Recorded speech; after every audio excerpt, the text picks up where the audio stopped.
وعلیکم السلام فوزیہ شاہ، کیا حال ہے؟ الحمدللہ. جی فرماؤ. حضور میرا سوال قرآن شریف کی سورہ بنی اسرائیل کے 94 آیت سے ہے، جس میں ہے اعوذ باللہ من الشیطان الرجیم بسم اللہ الرحمن الرحیم وَقُلْ لِعِبَادِي يَقُولُوا الَّتِي هِيَ أَحْسَنُ.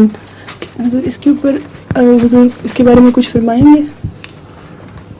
قل عبادی وَقُلْ لِعِبَادِي يَقُولُوا الَّتِي هِيَ أَحْسَنُ.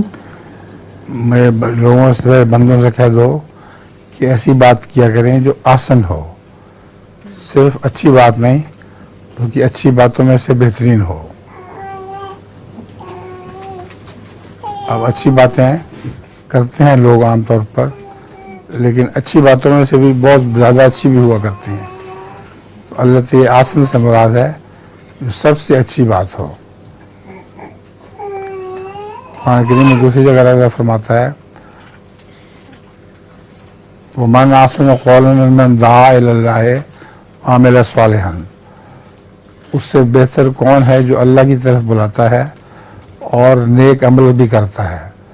اب یہ اچھی بات بتانے کے لیے اچھی بات کا ایک یہ تعریف بھی ہے کہ صرف منہ سے اچھی بات نہ کہو بلکہ وہ بات کہو جو تم سچ مچ مانتے ہو اور اس پر عمل بھی کرتے ہو.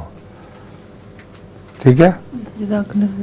اور قرآن کریم میں دوسری جگہ اللہ تعالیٰ فرماتا ہے عمل الصالح یرفعہ.